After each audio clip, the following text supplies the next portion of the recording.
This photo shows 6-year-old Jesse Lewis standing next to his mother's car on the morning of December 14, 2012. His mother Scarlett has just taken it outside their home in Newton, Connecticut. Behind Jesse, you can see that he's wrote "I love you" in the frost on the car door. Jesse was in his first grade at elementary school. That morning started like any other school day. His older brother JT had already left for middle school, and his father Neil lived separately, so it was just Jesse and his mom at home before she drove him to school. Of course, since this photo's in a video like this, you obviously know that something terrible is going to happen. I've already given a hint as to what that something is. The date, December 14th, 2012. It will become even more clear once I tell you what school it is that Jesse was going to. Sandy Hook Elementary. After Jesse's mother dropped him off at school, she drove home, expecting to see him again just a few hours later. But not long after Jesse was dropped off, Adam Lanza arrived at the school and forced his way in. He'd already shot his mother at their home earlier that morning. Jesse was in Victoria Soto's first grade classroom when Lanza entered the school. According to survivors and investigators, when Lanza reached the classroom, Miss Soto tried to hide her students in a closet and bathroom. Some of the children were still trying to get to safety when he arrived. What happened next was pieced together from the surviving children's accounts. When Lanza entered the room, Jesse apparently yelled for his classmates to run. 9 children from his class managed to escape through the classroom door during those seconds, but Jesse was shot and killed, along with 5 other children from his class. Miss Soto was also killed trying to protect them. The shooting lasted less than 5 minutes. 20 first graders and 6 adults died as police arrived at the school. Jesse's mother found out what happened when she couldn't reach the school by phone and drove there to find crowds of parents in emergency vehicles. Jesse's father Neil would later talk about how Jesse had been learning about bravery in the weeks before. They'd been discussing what it meant to be brave, and Jesse had been practicing standing up to older kids at the playground. His family believes Jesse's actions in those final moments saved his classmates' lives. Jesse writing "I love you" on his mother's car in the photo was something that would forever stick with her. He'd written notes before. He'd left a message on his mom's whiteboard that said, "I love you, Mom." She'd never erased it. After his death, she'd found other notes he'd hidden around the house, including one in her jewelry box. Jesse's mother started the Choose Love movement based on a message Jesse had written on their kitchen chalkboard: nurturing healing love. His brother JT was 12 when he lost Jesse. He went on to become an activist, speaking at rallies and working with organizations focused on school safety. This photograph remains the last ever image of Jesse Lewis, taken just a couple of hours before he died, saving his classmates.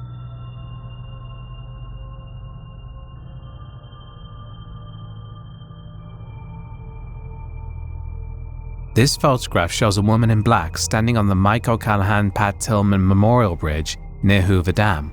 The woman is Heather Price Papayotti, and this image was taken on January 10, 2014. Heather was 42 years old and worked in the aerospace industry for Honeywell in Phoenix. She'd held that job for 16 years. Her family described her as someone who lit up rooms when she walked in. She liked golf, skiing, and hiking South Mountain.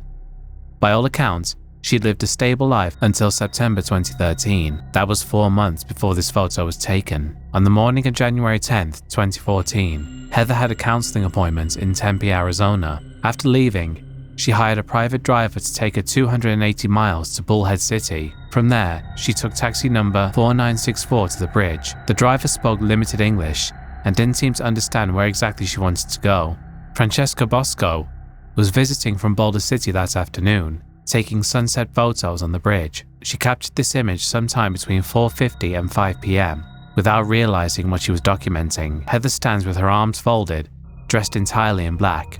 The taxi driver was still waiting. When Bosco walked to the other end of the bridge to get different shots, Heather disappeared. The taxi driver started searching for her, and Bosco joined him along with a South African couple who'd been nearby.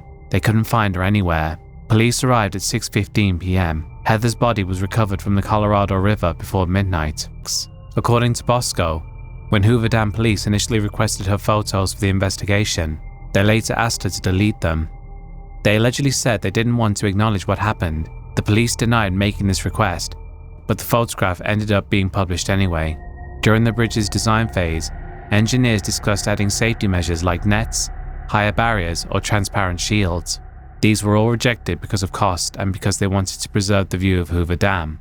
The bridge doesn't have crisis phones, warning signs with helpline numbers, or regular security patrols. After her death, her mother Muriel and sister-in-law Maria pushed for better safety measures at the bridge. The photograph Francesca Bosco accidentally took remains as documentation of Heather Price Papagliotti's final moments.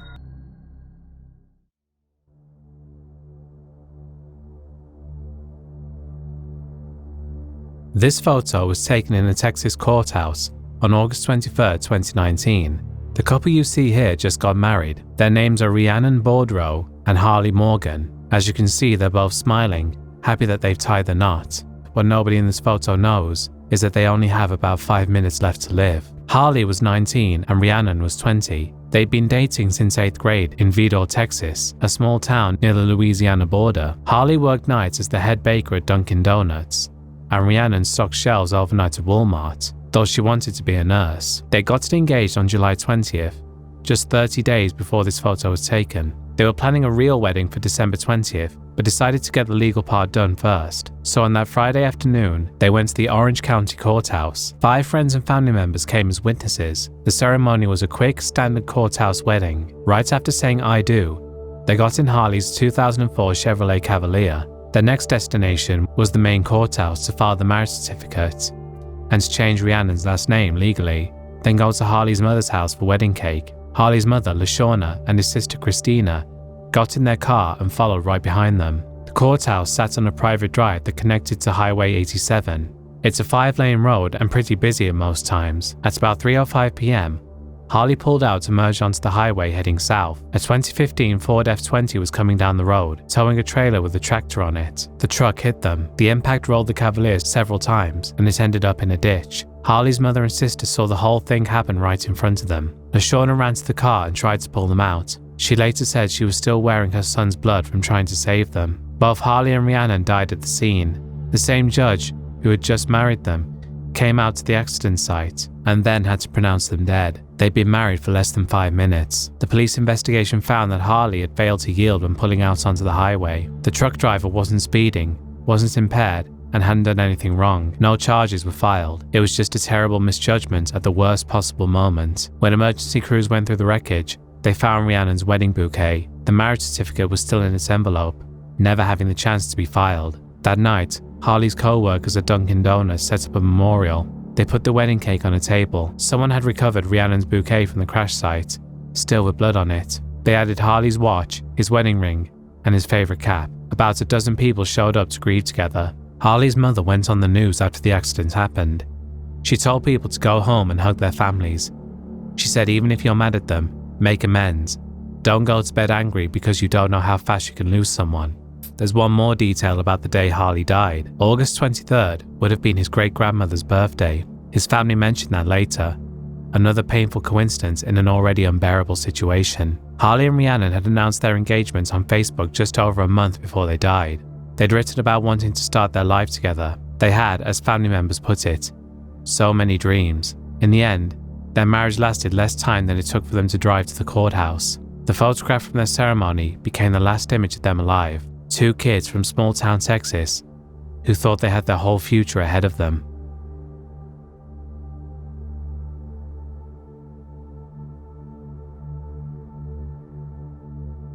This grainy frame comes from a roll of film recovered from Mount Erebus in Antarctica. Someone on Air New Zealand Flight 901 was recording through the window when their sightseeing trip turned into one of aviation's most preventable disasters.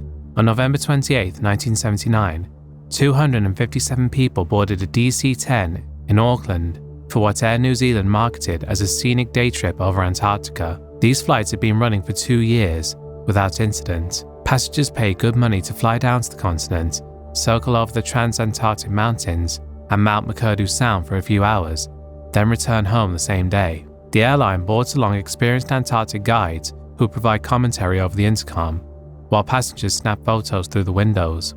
The crew that monitored had no idea their flight computer had been programmed with different coordinates than what they'd studied in their briefing. 2 weeks earlier, Air New Zealand had corrected what they thought was a typo in the flight plan, shifting the route 2 degrees west. Nobody told the pilots. That 2-degree change meant instead of flying down McMurdo Sound like previous flights, they were now aimed directly at Mount Erebus, a 12,448-foot active volcano. Captain Jim Collins was flying the plane while First Officer Greg Kaysen handled radio communications. Collins had never flown down to Antarctica before, but Kaysen had been there once. Neither knew the coordinates in their computer would take them straight into a mountain. After they descended through the clouds to give passengers a better view, the crew thought they were over water.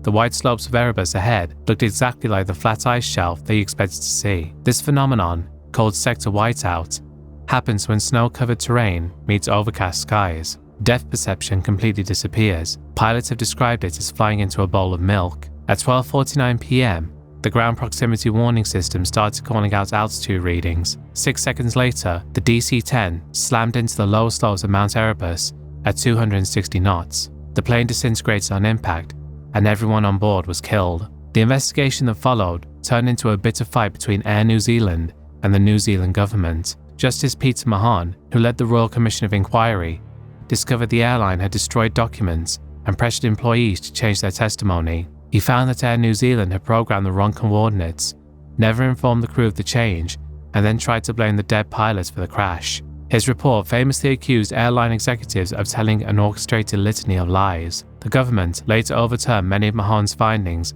on technical legal grounds, but never disputed the basic facts of what caused the crash. The pilots flew exactly where the computer told them to go. They just didn't know someone had changed where that was. Recovery teams spent weeks collecting bodies and debris from the ice. Among the wreckage, they found cameras still loaded with film.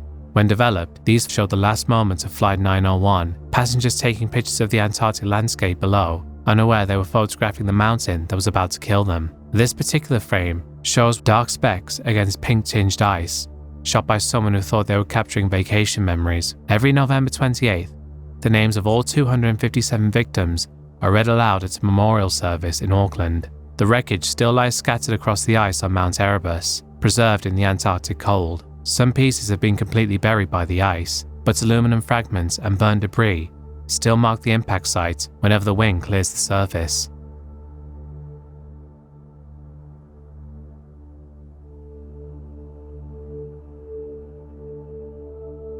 This image shows the lobby of the Kansas City Hyatt Regency on July 17, 1981, during their weekly tea dance. Within minutes of this photo, 114 people would be dead and 216 injured. The Hyatt had only been open for a year, and these Friday night tea dances had become popular with locals. Around 1,600 people packed the lobby that evening, dancing to a big band orchestra. The hotel's defining architectural feature was a series of walkways that seemed to float across the massive lobby, suspended from the ceiling by thin steel rods. Guests loved standing on them to watch the party below. The original design called for these walkways to hang from continuous steel rods running from the ceiling through the 4th floor walkway, then down through the 2nd floor walkway. But during construction, the fabricator contacted the engineering firm about a problem. Threading the nuts to hold up the lower walkway would require the entire length of rod to be threaded, which was impractical. They proposed splitting it into 2 separate rods instead.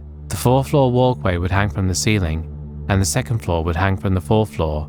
This change doubled the load on the 4th floor walkway's connections. Instead of each walkway bearing its own weight independently, the upper walkway now had to support both. The engineering firm approved this change over the phone, without running calculations. Nobody caught that this modification turned an already marginal design into a disaster waiting to happen. At 7:05 p.m, people on the walkways were dancing to Duke Ellington's Satan Doll when the 4th walkway's support beams began pulling through their box beam connections. The walkway tilted slightly, then the connection failed completely. The 4th floor walkway dropped, slamming into the 2nd floor walkway directly below it, and crashed into the crowded lobby floor. Those who survived described a sharp crack followed by the sound of breaking glass and twisting metal. The collapse took less than 4 seconds. People directly under the walkways were crushed instantly. Others found themselves trapped under massive chunks of concrete and steel, some weighing several tons. Water pipes had burst, flooding the lobby floor, where victims lay pinned under debris. Kansas City's emergency services had never dealt with anything on this scale. Cranes couldn't fit through the doors.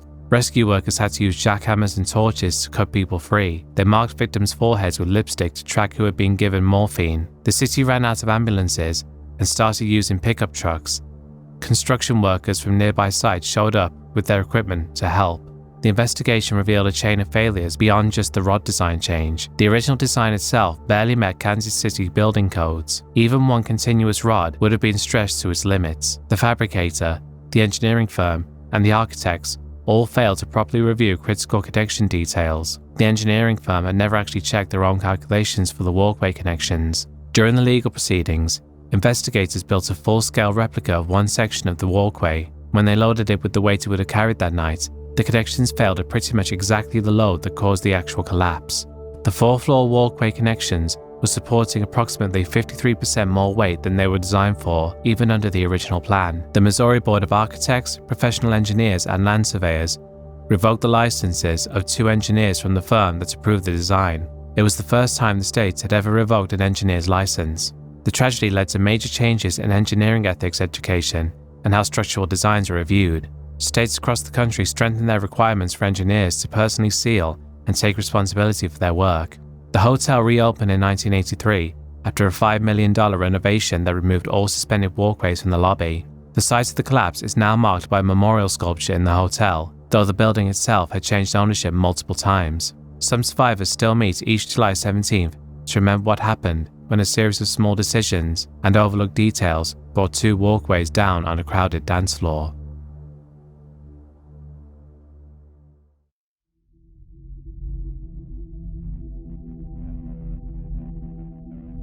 This photo shows a mall Santa surrounded by children. For years, this particular Santa worked holiday seasons at Toronto area shopping centres, posing for pictures like this one. Parents trusted him with their kids. He looked the part perfectly with his white beard and grandfatherly appearance. The man's name is Bruce MacArthur, and while to people who came to see him, he may have appeared to have been a kindly old man, in reality, he was anything but. Between 2010 and 2017, MacArthur murdered 8 men in Toronto. Most of his victims were immigrants from Asia or the Middle East. Several were refugees who had fled persecution in their home countries for being gay. MacArthur met them at Toronto's gay village, particularly around the Church and Wellesley neighbourhood, where he was a familiar face. He worked as a landscaper, which gave him access to properties across the Greater Toronto area. After killing his victims, he dismembered their bodies and buried their remains in large planters at homes, where he did landscaping work. Some of these planters sat on the properties for years, while families held barbecues and garden parties just feet away from hidden bodies. The killing started with Skandaraj Navaratnam in 2010. Navaratnam had fled Sri Lanka's civil war and worked at a grocery store in Toronto. When he disappeared, friends reported him missing, but the investigation went nowhere. Abdul Basir Faizi and Majid Kayhan vanished in 2010 and 2012. Police didn't connect these cases. MacArthur kept killing. Sarush Mahmoodi disappeared in 2015. He'd come to Canada from Iran to study. Kirushna Kumar also fled the Sri Lankan civil war, but had no legal status in Canada, so nobody reported him missing when MacArthur killed him that same year. Dean Leesowick, who was homeless and struggled with addiction, disappeared in 2016. Salim Eason and Andrew Kinsman vanished in 2017. The investigation only gained traction when Andrew Kinsman went missing. Unlike some of MacArthur's other victims who lived on the margins, Kinsman had a wide social circle who immediately pushed police to investigate. A friend noticed MacArthur's name written in Kinsman's calendar on the day he disappeared. Police started surveillance on MacArthur in November 2017. On January 18, 2018, they arrested him after finding a man tied to a bed in MacArthur's apartment. Police then searched properties where MacArthur had worked as a landscaper. Sniffer dogs led them to planters. They found the remains of 7 victims buried in large planters at a home on Mallory Crescent in Toronto. The 8th victim's remains were found in a ravine behind the same property. During the investigation, police discovered MacArthur had kept digital folders on his PC for each victim, containing photographs he'd taken of them after death. Some showed the victim posed in fur coats or with cigars. MacArthur had also kept jewelry and other personal items from the men he killed. The mall where MacArthur worked as a Santa had actually done a background check before hiring him, but his criminal record only showed a 2003 assault conviction from when he attacked a man with a pipe. The mall had no way of knowing what he was doing when he wasn't wearing the red suit. Toronto police faced harsh criticism for how they handled the missing persons cases. For years, people in the gay village had reported that men were vanishing, but police repeatedly denied there was a serial killer. In 2016, just months before MacArthur killed his last 2 victims, police held a press conference stating there was no evidence of a serial killer targeting the gay community. An independent review later found serious flaws in how the investigations were conducted. MacArthur pleaded guilty to 8 counts of first-degree murder in January 2019. He was 67 years old at the time. The judge sentenced him to life in prison but no chance of parole for 25 years, meaning he'll be 92 before he's eligible for release. During sentencing, the judge noted that MacArthur had shown no remorse and never explained why he killed these men. This Santa photo circulated widely after MacArthur's arrest. The Agincourt Mall confirmed he had worked there for several Christmas seasons. Parents who had brought their children to see him were horrified. The mall couldn't determine exactly when this specific photo was taken, but MacArthur's time as a mall Santa overlapped with his years of killing. Some of these photos were likely taken in the same years he was murdering men and burying them in planters around Toronto.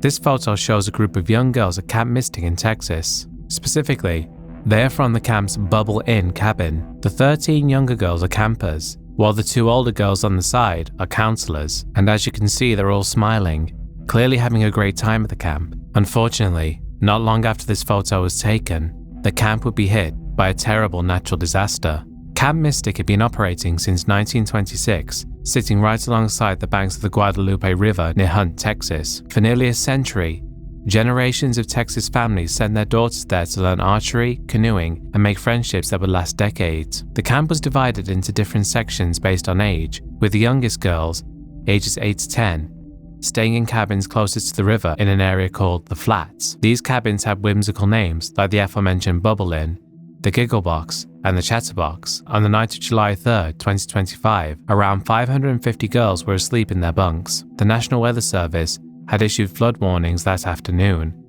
predicting up to 7 inches of rain. What actually fell was nearly double that amount. Dick Eastland, the 70-year-old camp director, stayed up monitoring the weather from the camp office with the security guard. They dealt with floods before. In 1932, flooding had damaged several buildings. In 1978, they suspended activities for days. This was supposed to be manageable. At 12:30 a.m. on July the 4th, an emergency alert went out warning of life-threatening flash flooding in Kerr County, but more than an hour passed before anyone at Camp Mystic decided to evacuate. By then, water was already seeping under cabin doors. In the Bubble Inn cabin, which housed the 13 young girls and 2 counselors from the photo, the water rose so fast that the teenage counselors had to break windows to get the girls out. Some children were passed through broken glass while still in their pajamas. The camp's location made everything worse. It sat where Cypress Creek met the South Fork of the Guadalupe River. When both waterways surged simultaneously, they created a swirling eddy that trapped the lower cabins from 2 directions. Dick Eastland radioed that he was heading to the Bubble Inn to evacuate, then his radio went silent. He was later found dead in his SUV, along with 3 girls from that cabin he'd been trying to save. The Bubble Inn was completely destroyed. All 13 girls and both counselors from that cabin died in the flooding. In the chaos, teenage counselors from other cabins made split-second decisions that saved lives. Some tied their shirts together to pull fellow staff members from the current. Others stood on cabin roofs holding younger girls as water rose to their shoulders. Coast Guard helicopters didn't arrive until 2:30 that afternoon, by which time local rescue teams had already pulled hundreds of survivors from trees and rooftops. The investigation revealed that many cabins sat in FEMA-designed flood zones, though the water reached far beyond even those boundaries. Camp Mystic had an emergency plan on file with the state, but questions remain about why evacuation took so long after the emergency alert. The camp had dealt with flooding multiple times in its history, including a 1987 flood that killed 10 teenagers at a nearby camp. Each time they'd rebuilt and continued operating. The camp released a photo of the Bubble Inn girls taken 5 days before the flood. It became one of the defining images of the tragedy, showing children at the start of what should have been a formative summer experience. The property sustained massive damage, with entire cabins washed away with debris scattered for miles along the riverbank. Whether Camp Mystic will be rebuilt or relocate remains uncertain. And that's the end of the video, folks. If you enjoyed this video, be sure to leave a like, comment, subscribe if you're new, and consider supporting me on Patreon. All patrons get early ad-free access to videos, and higher tiers get their name on the board and a shout out. I'd like to give a special thanks to all of my patrons for their support, especially those whose names you're seeing on the screen now, particularly BAN, John, Brendan O'Connell, Adam Clayton, Count Lagula, Danny Jade, Paul Mendoza, Squishy, Alex Christmas, Bella Schwartz, Brody Millers, Belsie Gell, Stimulate, Inquisitor Zarius, and of course, Dick the Cock Johnson and the Woodmaster of WrestleMania X69 or Maybe Not Dude. I'll see you all next time. Goodbye.